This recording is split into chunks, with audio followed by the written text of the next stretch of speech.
Hello everyone, James here, and this week I'm interviewing my friend and watercolour paint maker Mariah Beth, who made these paints. I'll be painting a portrait during the interview, but I wanted to quickly show you how these paints look for an overall view of the set. I really enjoyed swatching them and playing with the different colour combinations because they just threw out some really bright colours and I loved them for that. And keep listening for details about our giveaway too. Like I said, I was amazed by the width of colours that can be mixed with this set of paints. They're really nicely compatible, they activate quickly, and the pigment load is really impressive too, something that I never really expected from handmade watercolours. I also love that they're packaged with neatly folded foil and custom wraps. Basically, I tore into them in my excitement to open them. Yeah, not one of my most proud moments, but I literally couldn't wait to get into them and start trying them. I've never tried handmade watercolours before, so this is a brand new experience for me, but I can already see myself replacing commercial colours in my palette with these, which is a really nice feeling. But before I say too much, let's get into the interview and the painting.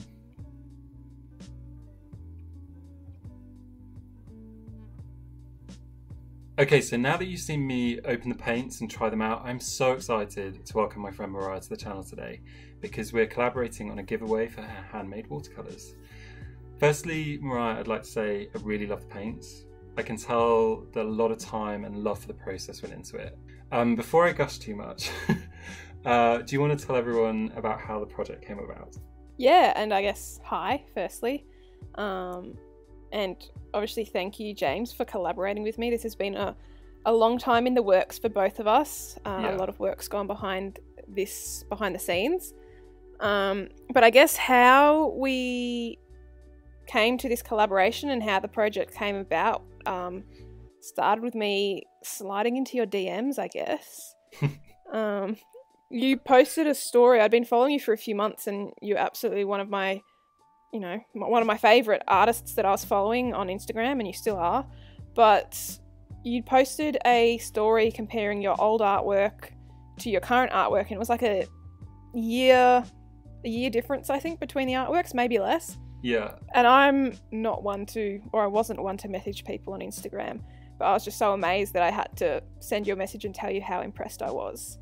And then you responded and you asked me about my watercolours because I was posting about the watercolours I was making, and then I offered to send you some, and then you asked me if I'd make you custom colours. Yeah.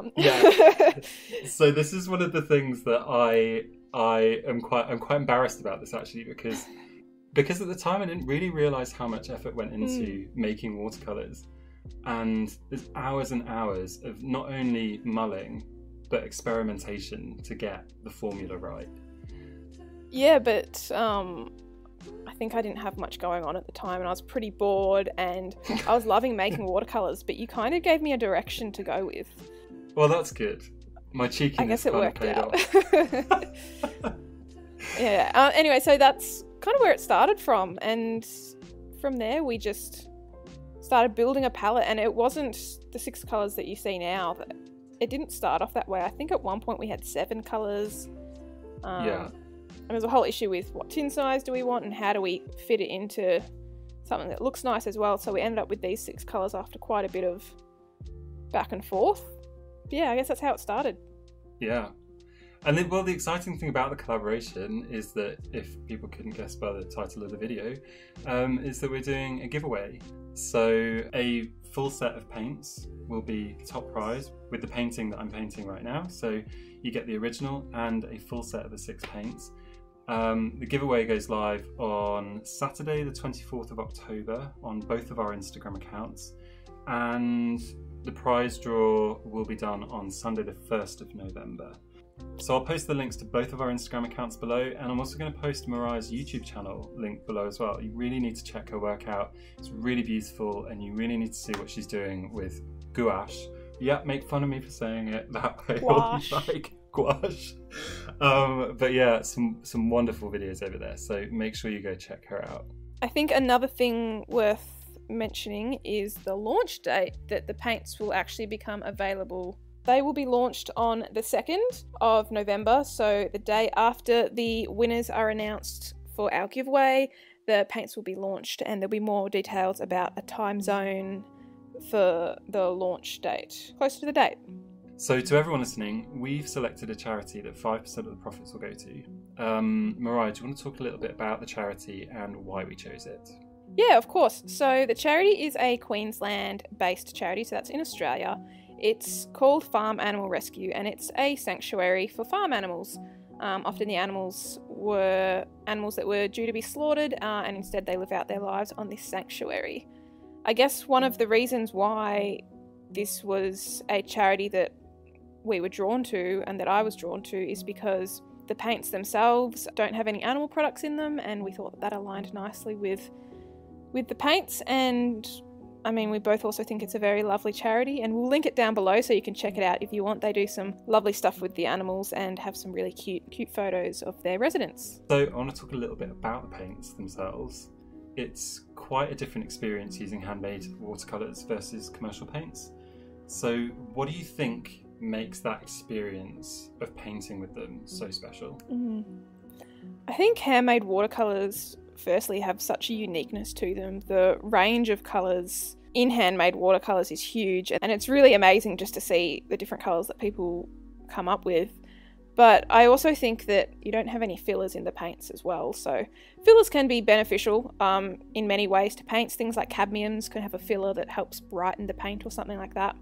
So a lot of handmade watercolours out there, and I can't speak for everyone's recipes, but for my own, they only have the pigment, the binder, and the preservative in them. So I find that allows for a really high pigment load, and that they re-wet really easily as well. Yeah, it's interesting you say that, because I have found with handmade watercolours that the pigment load is much more intense and kind of like a pure experience, if you know what I mean. It's hard to explain without actually doing it yourself, I guess. Yeah. It's an experience that you've kind of got to experience to properly explain, but there is something very nice about handmade watercolours. Now that we've talked about what makes handmade watercolours so different to an experience with commercial paints, should we talk about the colour palette? Let's do it. Okay. We said earlier that we chose these colours because they're great for portraiture. I really love the way Medallion and Crimson Forest work together. So it's like a crimson red and kind of like an earthy yellow, right? Yeah, so I guess when we discussed the colours that we wanted in the palette, it was a warm yellow that we wanted, and that's how we came to Medallion. Yeah, I think that's why I like the way it reacts to the cooler tone of the Crimson Forest. And yeah, Cloudless creates a really lovely colour for drop shadows. It's quite a vibrant, kind of cerulean-ish blue that I think works really well with the warmth of skin tones. Yeah, it's a really nice cool blue, and I think it's quite, as you said, it's vibrant and it packs a punch, but it also waters down really well to be able to give you that lighter wash. When you say it packs a punch, it really does, because I've tried lots of colours sort of in this family of colour, and they often granulate quite a lot. They're quite heavy and they separate from other pigments when you're mixing it together. And what I found really nice about this colour is that it didn't split. It blended really, really beautifully with the rest of the colours in the palette. So that was a nice little surprise when I was painting this piece, and probably why I used so much blue, which is really unlike me, because I was like, yes, it works. I'm going to paint with it loads. I'm just going to do like blue hair. Let's go. I love the blue hair that you did. Yeah, I mean, I want blue hair, so maybe it was a little bit of me living vicariously through my painting. So I think that first grouping of three colours, the Medallion, the Crimson Forest and the Cloudless, those are kind of like the core colours for the palette. We've also got Rose Garden, which I think is really beautiful for adding blush to like the edges of elbows, cheekbones, ears as well, like just where I kind of classically use those more rosy hues. But I'm going to leave the last two colours for you to talk about because they're your favourites. They are my favourites. So Castle Walls was absolutely my favourite colour to make in this set. It was kind of a task that you set for me to try and make the perfect kind of blue-grey for you, and I really enjoyed mixing all the pigments together to try and get it exactly what you wanted. And I love painting with Castle Walls. I use it as like a really heavy shadow in paintings. And then I guess going on to Crowned. Crowned is our one metallic colour. So Crowned is made with micas. The micas are lab-based micas. I checked with the supplier to make sure that they weren't involved in any child labour, so I think that's important to note. Not only do I think Crowned is this gorgeous gold colour, but I love mixing it with the other colours, and it creates this muted kind of sparkly colour for all of them. I don't really know how to explain it, but it kind of makes it look a little bit antiqued. Would you agree? Yeah. Like a really beautiful kind of bronzing to the surface of the colour. Yeah, I agree. I guess it's worth noting that when using Crowned, I find it really beneficial if you want to get that opaque coverage with a metallic colour, just to let a bit of water sit on it for a minute or two, just a few drops to help thicken up the paint and reactivate it. So I've told you my two favourite colours. James, what would you say are your favourite colours in the palette? My favourite colours are going to surprise everyone because I normally go on and on and on and on about bluey greys. And Castle Walls is fantastic for that because it's kind of got the perfect balance of blue in it. But I've been playing with blue and yellow a lot lately and making like fresh sort of minty turquoisey colours like the guy's hair in this painting you'll see towards the end. And the Medallion and Cloudless make that colour for me. So I really like building that spectrum, going from sort of a yellowy green to the more bluey green between those two colours. It's a really lovely mixture. Okay, so I think all this leads me to the ultimate question, and what I think people will find quite interesting is what got you into making your own watercolour paints? That's a pretty loaded question. There's a lot to that one. I think for me personally, I'm just the type of person who really likes to be able to make things by myself, even if it's harder than just going out and buying it. But when it came to watercolour paints, and as someone who uses watercolour and really loves using watercolour, when I found out that I could make my own watercolours and make my own pigment ratios and my own custom colours, I was instantly taken by it and just became completely consumed by researching and thinking about what colours I wanted to make and what palettes I wanted to make and colour stories and things like that. So it just consumed me as soon as I found out about it. And I went from there. After researching for quite a while, I eventually took the dive and bought all the products that I needed, and here we are. I think it's a really important thing to learn to do as well. I don't know if you'd agree. I think in the past, artists weren't allowed to even touch a palette until they knew how to make their medium, so they could really get to grips with it. How do you think that's informed like your artistic practice, learning how to make paints? I've definitely learnt a lot about the properties of pigments throughout the process of making paints, even understanding things like a granulating pigment like ultramarine blue, and learning about mixing my own colours. So if I were to mix a colour, whether it be a red or a purple, using a blue, and I were to use ultramarine blue, it might be a more granulating colour than I'm prepared for. So I think it's really helped with my understanding of how to mix colours, and then it's also helped with my understanding of knowing how many pigments go into a colour, and if you've got one paint that's got 3 pigments to make up the colour and another paint that's got 3 pigments, they might not mix too well because there's a few too many pigments and they can muddy up a bit there. Yeah, this is something that I think a lot of people ask about a lot in my tutorial videos, for example, like how do you stop muddy colours? And it does always come down to having too many incompatible pigments, doesn't it? Because as soon as you introduce another paint or another pigment, they become, the chances of them being compatible reduce. Yeah, and I think that's why single pigment colours are so valued. And often when you look at your primary colour sets, they will be single pigment colours because they mix so cleanly, because it's just the 2 pigments that need to bond rather than 3 or 4 that need to bond to make that one colour that you're looking for. Yeah, it's interesting that you say making your own paints and learning how they react with each other is really informing your knowledge of that subject. So we've touched on it a little bit, but the process of making paints by hand is notoriously difficult. I know from having an increased interest in painting with handmade watercolours, looking into resources about how things are made and like binders and pigment to binder ratios and all of that stuff, it's a bit of a minefield. And the general consensus is that you just have to experiment and see what works. and learn the medium.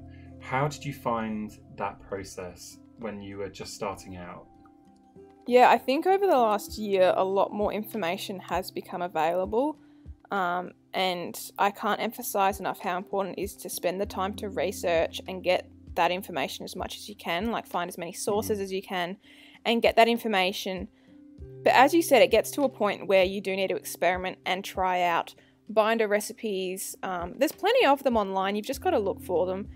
Try out binder recipes and see what works for you, because I definitely went through a few recipes before I found one that worked for me. And different pigments might require different binder recipes as well. I also found it really helpful to understand what makes up watercolour paint. So you've got a plasticizer, you've got a humectant, you've got your pigment, you've got a preservative. And so it's really important to learn what those are and why you're adding certain things to your binder. Like, what is that doing for your paint? Okay, last question. What about this whole process brings you joy?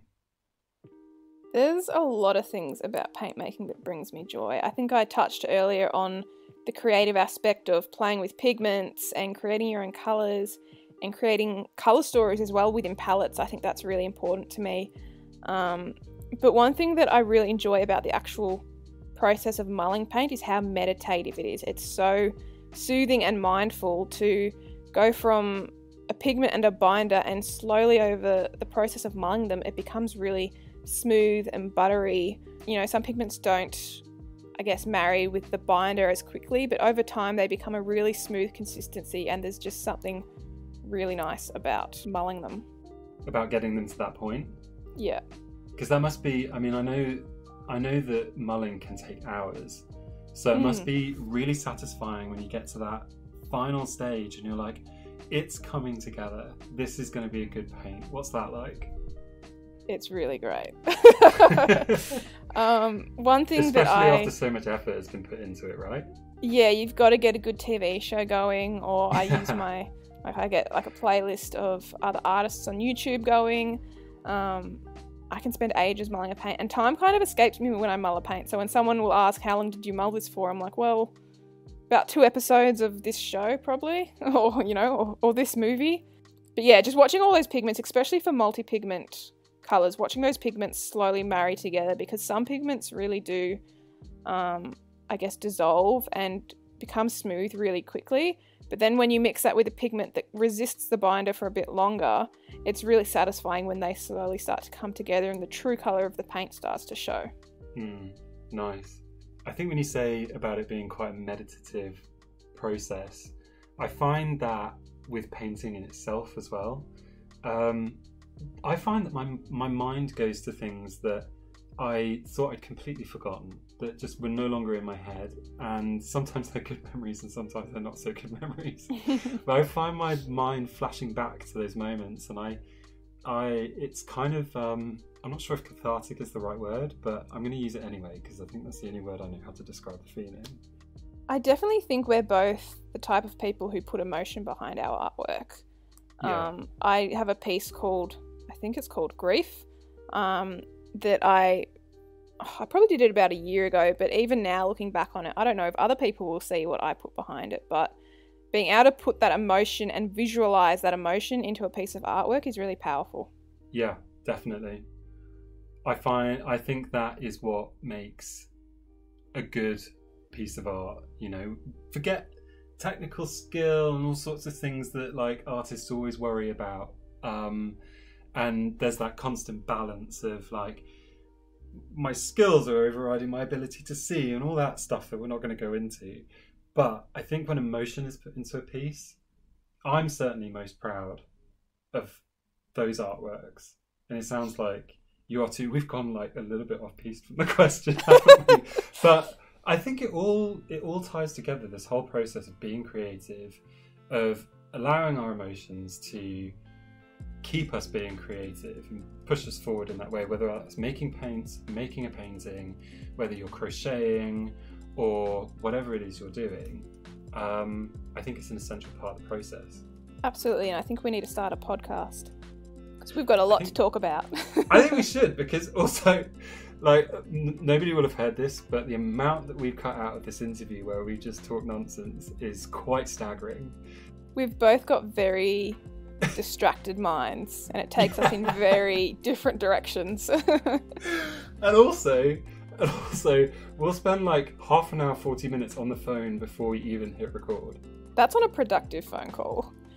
40 minutes is a pretty good time for us to waste compared to some of the time we've wasted just chit-chatting. Getting into the groove, you know. But anyway, keep listening because I'm going to put some bloopers at the end for you to enjoy, because there's a couple of Jar Jar Binks impressions that I think you might enjoy. So, Mariah, I've loved using your paints. I'm so happy to be collaborating with you. And I have to say, whoever wins the set and the dot cards is going to love using them as much as I have, I'm sure. So guys, don't forget to go over to both of our Instagram accounts. Make sure that you follow us so that you're made aware of when the competition goes live. Don't forget there's a full set of paints and an original painting for first prize, and there are dot cards for runners-up as well, 3 runners-up. So yeah, Mariah, thank you so much. Thank you. I feel very honoured to be able to use these and get to know much about your process. I'm just thankful that you responded to my DM.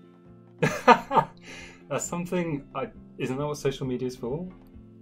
Sliding into DMs? Well, just being social, making friends and meeting people and building a community around yourself. Like, I think it's so important. Definitely. So you say thank you, I say thank you. Look at all this gratitude going around. I know! It's wonderful. We'll make the world a slightly nicer place. Can't wait to hear our accents contrast each other. It's going to be horrific. Well, I have to say, I tend to pick up people's accents when I speak. So if anybody starts accusing me of like having a slight Aussie twang down in the comments, I'm not going to be surprised.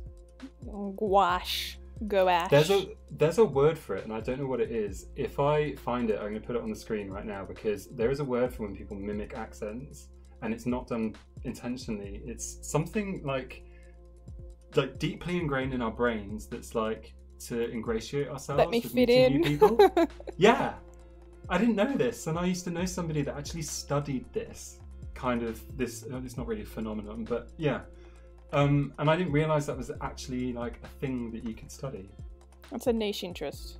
A very niche interest, but I'm sure it's very interesting. Anyway, I hate signing off videos, so I'm just going to say bye-bye, and I'll speak to you soon. Mariah, I will speak to you soon.